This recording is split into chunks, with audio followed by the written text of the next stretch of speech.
Welcome back, everyone. I am your co host, Jamie Runco, and your host is Shannon Miller.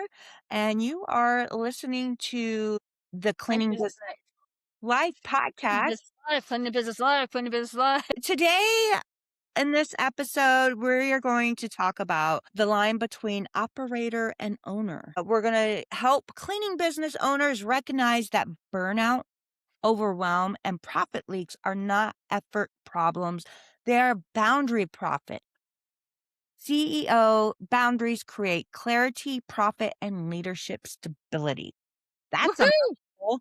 That is a mouthful. It's like a tongue to seashells on the seashore, right? Baby buggy bumpers, right? Let's talk about the moment most business owners don't expect. And then it comes sometimes it's pre-planned and sometimes it just comes up on you suddenly. And it's when their business starts to make money. You're like, woohoo! Look at Yes. all this freaking cash. But then your life gets smaller, right? Because that cash, responsibility, all of these payroll markers you need to meet. And on the outside, things look good. You're like, yeah, I'm making it. Clients are booking, the calendar's full, but inside the business, you're exhausted, you're constantly available, and you're quietly carrying everything, which can cause resentment. You're the default solution. We've all done it. Like, so and so, I forgot to change the schedule. I guess I'll come and clean for you, right? And you're like, I haven't been on the field in 18 months, right? Yeah. Or if something goes wrong, it comes to you instead of having your team take care of the problem. If a decision needs to be made, it waits for you. Like if you're gone for the weekend, maybe you'll get it on Monday. Or if there's confusion, you get to clean it up. And And yeah. here's the part that no one wants to say out loud. That's not leadership, it's lack of boundaries. If everything in your business feels urgent, it's because nothing has been clearly defined. And when nothing is defined, the owner absorbs the pressure. Most people don't burn out because they work too hard. They burn out because they refuse to draw lines once the business outgrows them. So, something to watch for. CEO boundaries aren't about being difficult or unkind. They're about deciding in advance what belongs to you and what belongs to the business.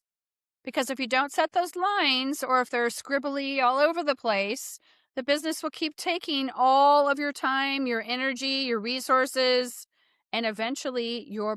And that's so true. Like I've said in other podcasts, whenever I first started this, I would take text messages at 11 o'clock at night, fixing the problem constantly instead of training and learning that my phone goes on silent. I have a setting on there. It goes on silent at 6 o'clock at night. That's so that I can draw the line and have family time, make dinner, help my son with homework, still do, you know, family life. Otherwise, this business can and will take over everything. I can't tell you how many times my husband has told me that I have, you think nothing more, everything's about your business. Well, yeah, in the beginning it was because I was building something and I didn't know. You don't know if you don't know. Right.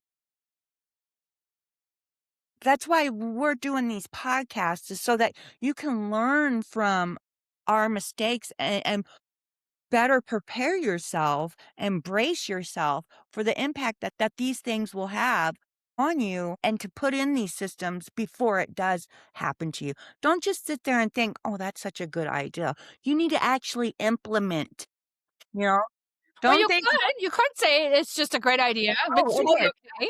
And I do it often too. I myself was still, I research like you wouldn't believe, and sometimes I listen to other podcasts that even specific in our industry. I listen to inspirational podcasts, but I'm always like, that's a good idea. I should implement that. And, but if you don't set those boundaries up, this business can and will overtake it'll overtake It'll you. eat you alive. The more money you guys make, I don't know if you know this or not, the more you make, the bigger and higher those bills get, especially if you wanna grow. I wanna grow. So, bracing myself Right now I'm going through a growth spurt, and I know I am. It's because I feel I am all over the place. I am, like, everywhere. I'm all the time on the phone with Shannon telling her that. And it dawned on me like, duh, it's because I've never been at this point, this in my business. But getting here, you have to learn how to set your boundaries. Turning your phone off at whatever time, just because I do it at 6 doesn't mean everybody has to do it at 6. Set a time. Start learning how to do blocks of time. I have on my jobber all these tasks that I block out for. And I live by blocking time out on my schedule. The more money you make too, the more money you guys make, the bigger the bills do get. And you need to prepare yourself for that. It'll just topple over if you're making 500,000 a year and you're just not ready to, you didn't put those systems in place. You just jumped over to 500,000 a year. You can definitely topple over. I didn't even notice. Yeah.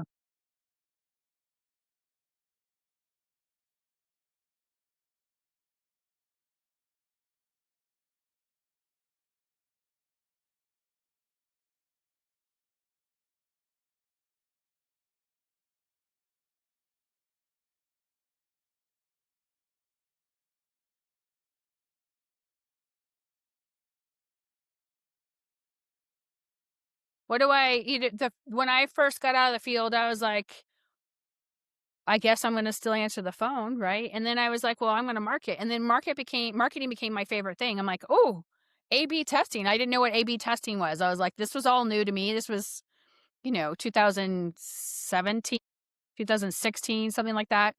And you start to play around with ads that work and what doesn't work, and you're trying to figure out how to draw in more business. And Jamie's right.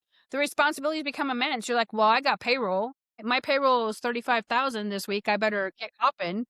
Or Yeah, your get in there. salesperson is out sick and you're doing both of that job and your job. And it removes the ambiguity, I can't even talk, from the business when you have structures to follow. And that's why SOPs are so important and everyone talks about them. And there's been start, stop, start, stop, start, stop.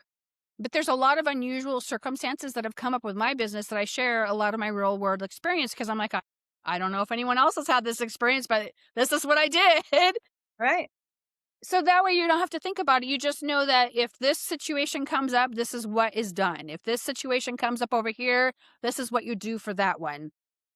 And it prevents, and this is a big one, and I see this a lot, and I know a lot of other coaches see it as well, is sometimes the owner becomes the bottleneck. I'm guilty of it myself. Because you're so used to doing everything. You scoop, you're like a big whale. You're so used to doing just everything, and you actually are becoming the bottleneck and you're stuck. And then you're so stuck and you're so congested that you have to try to pawn this off on somebody else, and they're trying to pick up all the pieces, but there isn't any formal, "Hey, what do I do with this? What do I do with that?" Or they just dump it in someone's lap and go, "Okay, just do the best you can. I'll check back in 5 hours," because the person is overwhelmed and overworked, and, I've seen it 1,000 times. Right. Right. And just to clarify, boundaries are not attitude. Boundaries are not a personality. Boundaries are structure. Remember that structure. Boundaries are not personal, they are operational. You can make however you want to call it SOP, micro playlist, Whatever the hot word is. whatever you call it, it's all the same thing. So those SOPs need to be structured so that it can go on to somebody else. Trying to take what's inside of this head your head of yours and putting it down, that is I'm gonna tell you guys, that is one of the most challenging things that I have going on for me right now in my business, and making sure, I'm hiring for an alignment and, at first you're just building the business, right? You're getting the clients, you're doing this, you're doing that. Now I'm at a phase to where it's like, okay, let's start structuring this So who knows if maybe I wanna become a franchise. How do you do that? You have to structure it so that other people can copy it easily.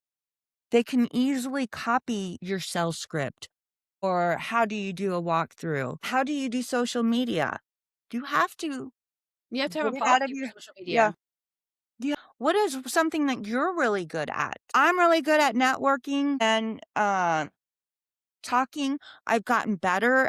I fumbled the other day at a chamber meeting, but I did it. I got up on stage and had the microphone and started talking. Started off real good and strong, but right in the middle of everything, I just got Well, sucked. Yeah, and it was just like what was and I I talking could about? see my friend over in the background just, "Should clean your house," and that's not what I wanted to say, but somebody needed to break the silence. I was so embarrassed, but I still fumbled through it.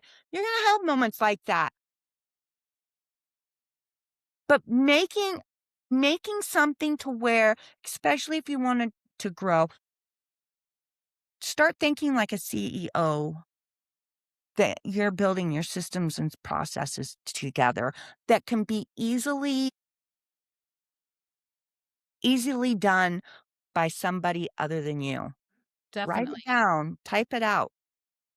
And it really is operator versus CEO. So, operator mode looks like you're always reacting, you're always available, you're always fixing instead of designing, you're always carrying the responsibility personally instead of holding people accountable.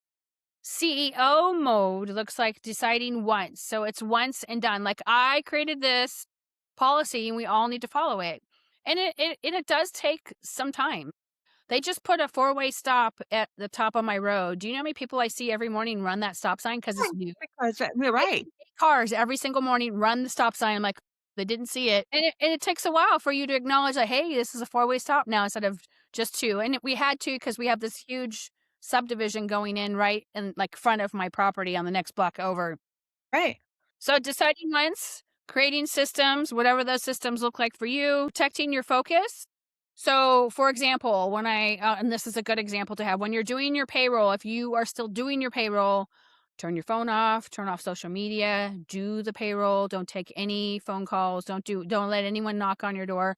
Because if you make a mistake with payroll, someone's going to get mad at you, right? They're not going to get their paycheck, and then you're going to have to do payroll twice, or you're going to have to cut them a check out of petty cash.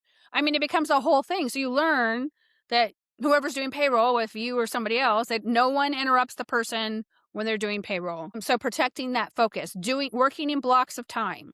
That is the only way, and I swear by it, that Jamie and I are able to function and get as much done as we do because we have everything's in a block of time. Are there days where the blocks of time don't matter and it's all squiggly? Yeah, sometimes. I'm gonna tell you, I wrote down even for myself to start clocking in and clocking out when I work on payroll.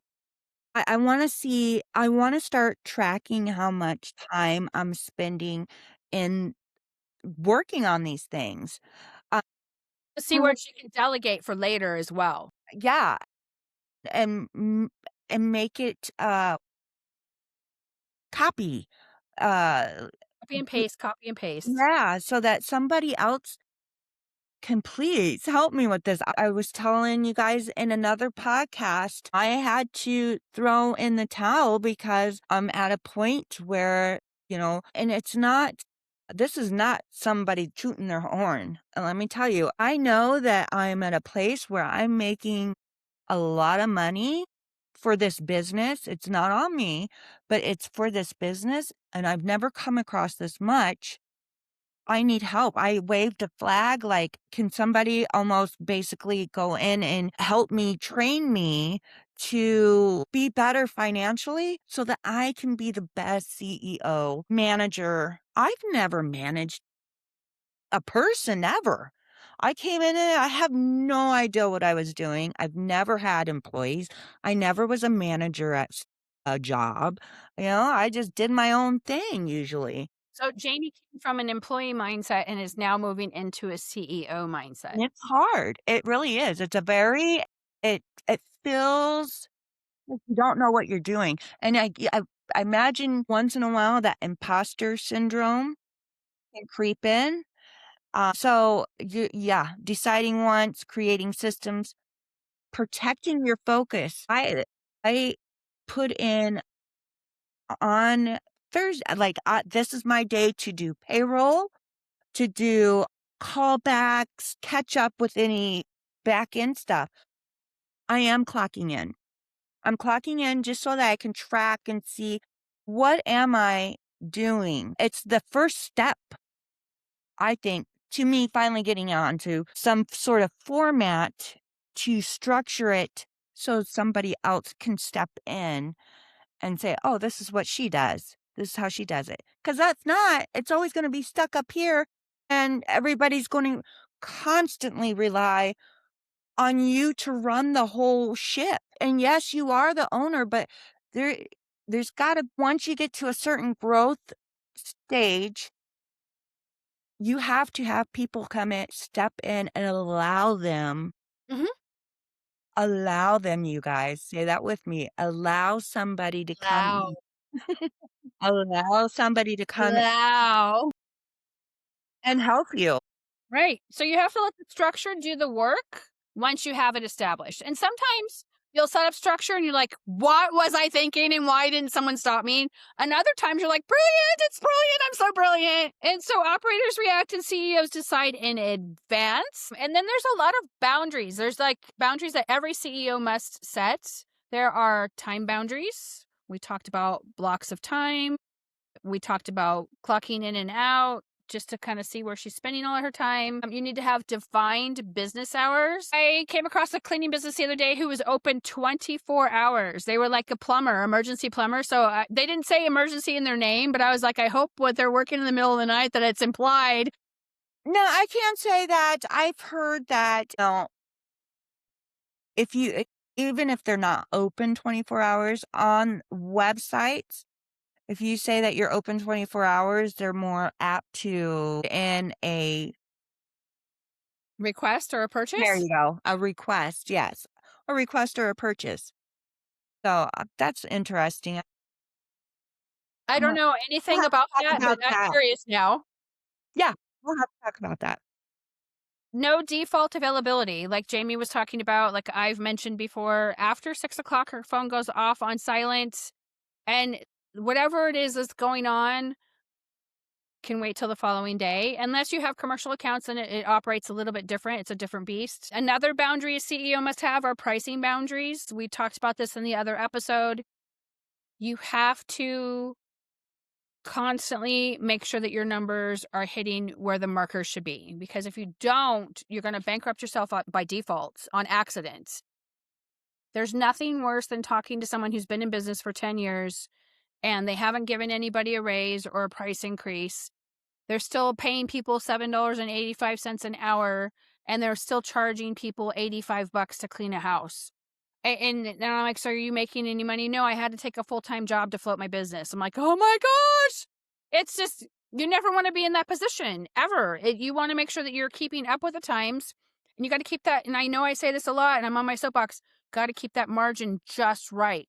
If you don't do that, your margin shrinks. And then the next thing you know, your margin's like this, it's even smaller. And then the next thing you know, you don't have any margin. You're paying for the privilege of cleaning someone's house. So Or no running a apology. business, you're Right. paying the business.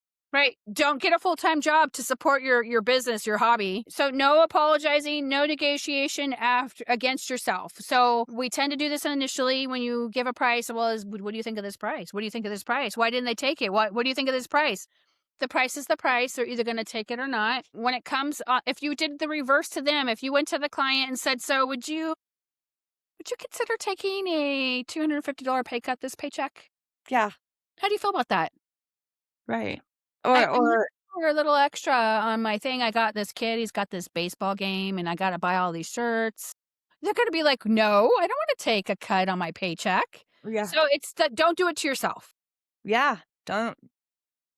Client boundaries, that you take on jobs, not every client. We don't take on every client. Goodness, I wouldn't want to. I would not want to. In my younger days, I wanted to. Yeah, of Like, course. "Stop!" beating on You're my a chest. person in business. I get it. You're building something here. You want those reviews. You want this. You want that. I get it because I've been there. Whenever you start growing, though, you're gonna start seeing what is it that I don't like and that doesn't align with my company mission. Your mission statement. You should have a mission statement and core values. You should have 5 at minimum. Alignment over convenience. Gut check. We were just saying that things, need to align with your company. Like Shannon was saying, those profit margins have to be just right. You gotta structure, right? You gotta structure it. Staff boundaries, training replaces tolerance, system replaces rescues. So Shannon was saying something about unless you have a commercial, we do commercial. And let me tell you, I have a team manager in the commercial sector of my business. It should be almost 2 separate businesses. However, it just happened. I'm sure it happened to a lot of you that take on commercial out there that just started in the beginning. A team manager, he goes through applications. He looks, he knows what our core values are, what we're trying to align with. Sorry, the sun moved. And, he does some he if there's a good candidate, we talk about it. He knows he has, point of contact information. Like, I'm able to turn my phone off at 6 p.m. He manages that side of everything for me. Thank goodness, because you know what? That part of my company absolutely does not rely on me 100% anymore. I have delegated it far enough to where and trained, put stuff down, put notes in. Believe it or not, those little notes that you leave here and there in whatever CRM you're using, that's an SOP, believe it or not. Right. It's the beginning. It's the birth of one for sure. Yeah, it's definitely the birth of one. So staff So, boundaries and decision boundaries kind of run hand in hand. yeah. Yep. Where are we at? Okay. Yeah, they do. Places rescue. Yeah. So So, and what that system. means is not every issue is gonna reach the owner. So there should be like, minor things that the employee or the shift lead or the commercial manager is gonna have to address. Then the next time they see Jamie, they're like, "Hey, I just wanna let you know, blah, blah, blah." You'd be like, "Oh, okay, thanks." And half the time you don't even know, or they've already made the decision and already have moved on unless it's something major, right? Right. Something like as simple as, and I'll hear about it later. But it has the problem has been rectified. There's been communication with the client, like setting an alarm off. Oh, I used to remember how bad that would like, "What? You set the alarm off now?" Uh, it doesn't That might be happen something I need anymore. to know about. It doesn't happen anymore. That's because there's a, if this happens, if something like this happens, you do this and then this, and sometimes there's a code word. Yeah, it just depends. It just depends. But it's handled for me. It is. It's become a clear escalation path.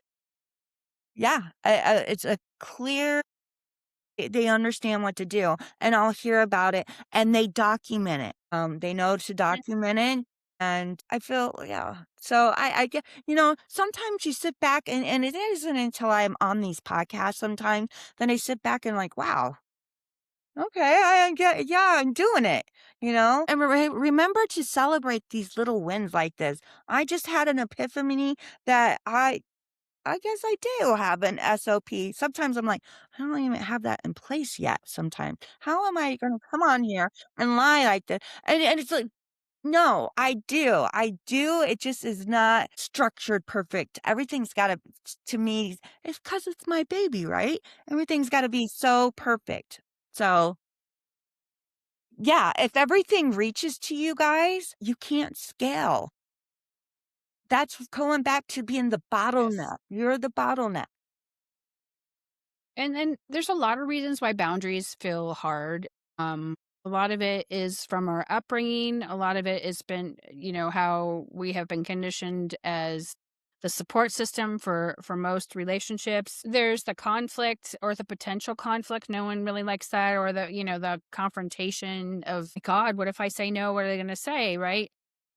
So there's a lot of reasons why boundaries feel hard. The number one for sure is the fear of losing income. And I have the same conversation every year when we have to do price increases, and I'm telling people, "You need to price." "Well, I don't wanna lose anybody." I'm like, "You have to sprinkle them, remember to sprinkle them." And the reason for that is that I don't remember who it was, but this was back in the day. She gave all of her clients, this is the first time doing it out the gate, and a price increase, all her clients dropped her, like, every single one of them. And I was like, "What do you mean they dropped you?" And it's because she didn't sprinkle. No one told her, they just said that you Little need to bit. That use means this. a little bit. Try, 3 to 5 at a time, clients at a One if it's their time. first time, like Yeah. 1, another one, maybe 2, but then when they get used to it, it's just an automatic thing. And also make sure that you are documenting when you gave that price increase. Make Put it sure in your that phone you're calendar or a yep, jobber, or a jobber or whatever she are, just make sure that you're documenting when you gave that price increase. right?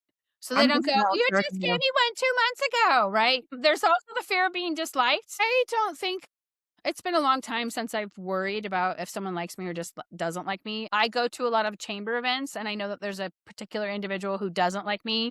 And just because I'm that person, I'll sit right next to her because I'm just that way.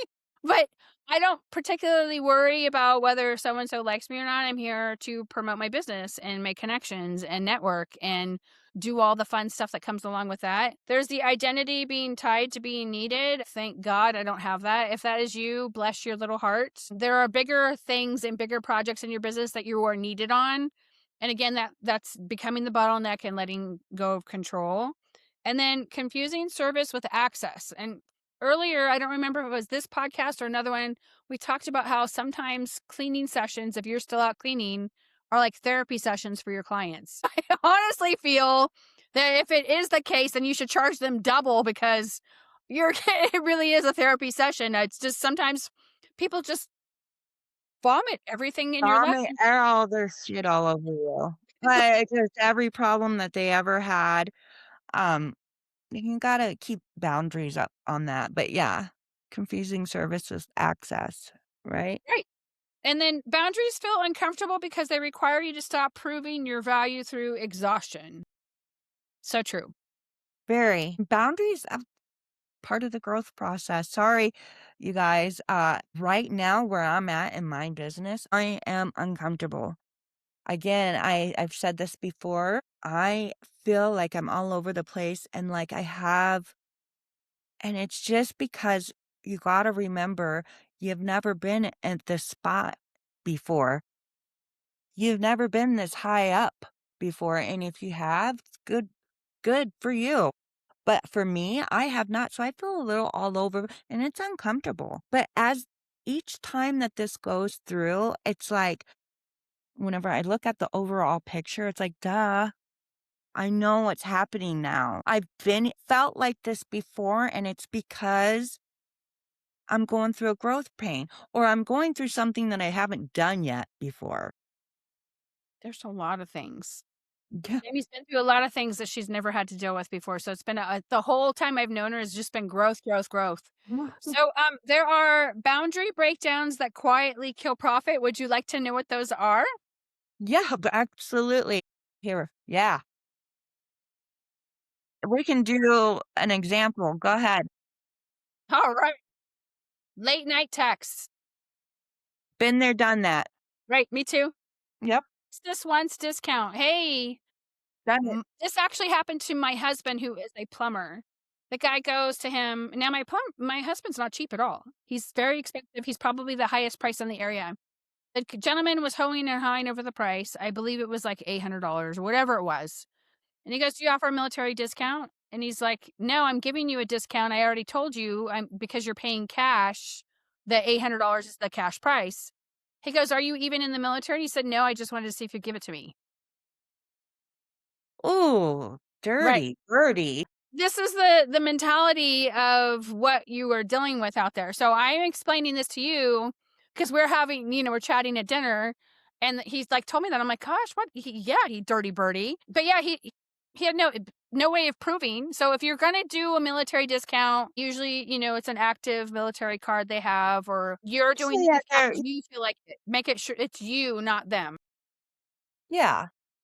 Uncharged for scope creep, how many times have you done a home that has a lot of pets and the homeowner is OCD about the hair, even though they're not OCD when you arrive there? Because by the time you come back, there is hair everywhere. But Or then they've you're trying gotten to a new get all of the hair and it's now floating in the atmosphere like at a hair salon. And they're like, well, can you just hit it one more time? Or they walk across the floor after you've mopped it. we just spoke about that in one of these groups that we're in. We're a one and done. I told somebody the other day I was doing an introduction of a cleaning tech to a client. The matchup was great. Everything looks good. The husband was home and asked after she mopped, "Can I walk and make a mess?" You know, the lightness of the passive aggressive, like, you know. And I said, "Hey, it's your house, but we're a one and done. We Yeah, I'm are not going back one to and fix it. I you can walk on it. It's your house. Walk on it all you want, but I didn't say that's all you're getting, but let it be known that it is a one and done. I was telling somebody in one of the groups, "What would you do?" And I'm like, "No, we're one. We do it once, and if you want us to do it again, sure thing, no problem." It does need to be scheduled usually because it takes extra time, Right. but sure, but it's gonna be extra money for me to have my cleaning tech do it again. And So, then this one is jumping in to fix whatever it is instead of fixing the system. So if you keep having the same problem over and over and over again, it's a system failure. You again are being the bottleneck. You need to fix the system of whatever it is that's broken. Can you think of anything off the top of your head to yeah, give? I was just thinking, my cleaning tech, she'll wear her apron, but I did a QC, right? And I'd seen a bottle of cleaner over here on the floor and a rag over here on a chair. Like, I was like, what's the point of having the apron? So that's a me, like, I need to go in and obviously train her better. Right. And sometimes it could be a bottle thing. Sometimes they ran out of the smaller bottles and they just poured it in a bigger bottle, not realizing how heavy they are. Could be something simple. But there is a system that we have whenever it comes to cleaning and utilizing our biggest tool, which is our apron in the job. So yeah, I jumping in and fixing instead of that's a system that I need to fix. There's a broken system. That's something that obviously has not caught on for this person yet. Yet. So it's a system that I have to fix, right? Right. So every boundary you avoid becomes a leak in your profit. Something to think about. Mm. Yeah. Definitely. How to install CEO boundaries without burning it down.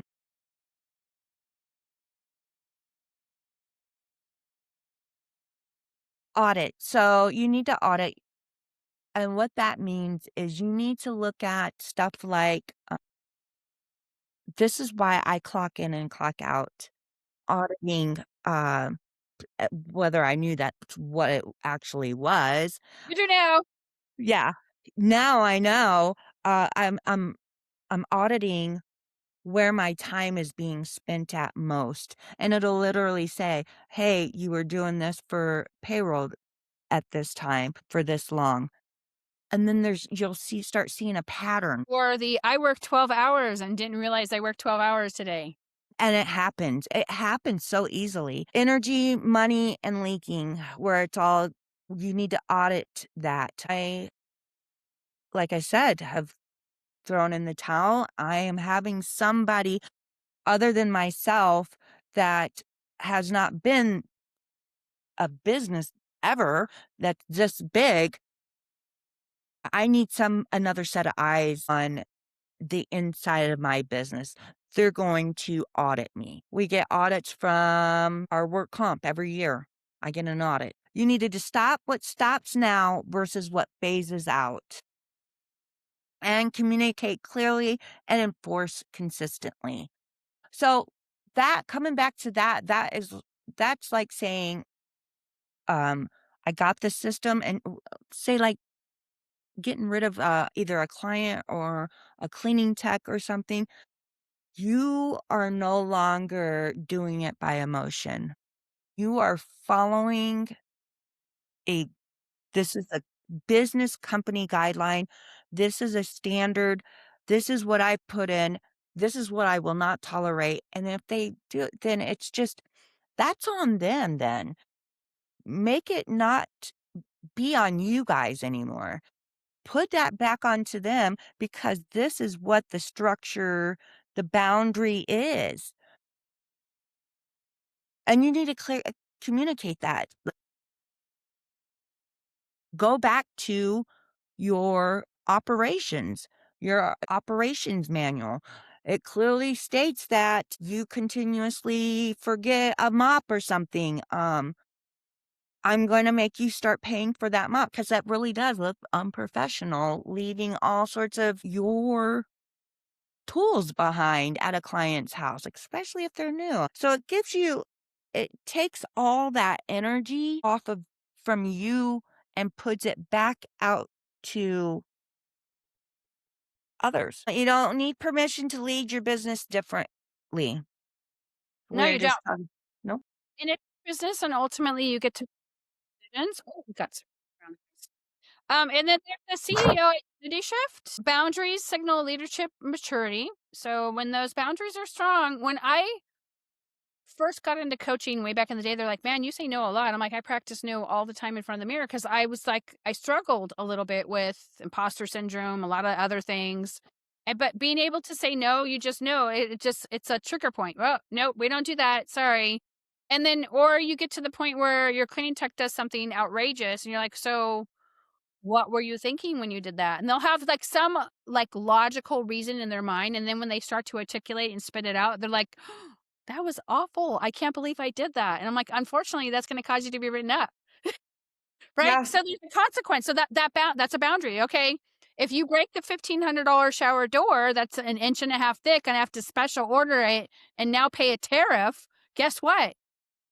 We're gonna work that out where it gets paid for, and it's sometimes insurance will cover, sometimes insurance won't. And if it does cover now, there's a chance that your general liability insurance will go up, right? And we won't even add in the whole workman's comp thing or the potential of a workman's comp thing. right. And then growth requires structure. I cannot emphasize this enough. If you want to grow, if this is where you want to go in 2026, you need to start implementing in some sort of structure, whatever that is. Maybe it's just getting the pricing in there and getting your system in for onboarding clients. Maybe next year you get in your employee piece or your contractor piece or whatever it is you decide. It all requires structure in place so that you know what you're doing so that it runs smoothly. And don't do it all at once because it can be overwhelming, especially if you've never done any of this stuff before. And then Yeah. businesses don't scale on availability, they scale on clarity. I'm sorry? No. What? Businesses don't scale on Okay. availability, they scale on clarity. That's what you were saying, right? Right. Uh, Right. Definitely. Sorry, we're having some intermittent internet issues on top of everything else. So your business will never outgrow the boundaries you refuse to set. That's true. yes, very much. Oh, everybody, This I is wanna good. know if this episode is hitting home with you. It's usually because pricing and systems aren't backing your boundaries, and that let me tell you, that is where exactly why the pricing blueprint systems exist to help you price with confidence. Stop negotiating against yourself and build structures that support CEO level decisions. You do not have to work harder. You do need boundaries that are supported by systems. And that concludes today's episode. Um, Thanks for tuning in, you guys. We still are looking for one more sponsorship for the 2026 season. If that is something you're interested in, please reach out to Jamie or myself. We're happy to walk you through the process. Don't forget to like and subscribe. Let's reach as many people that we can get to, and we hope you guys have a fabulous day. Bye.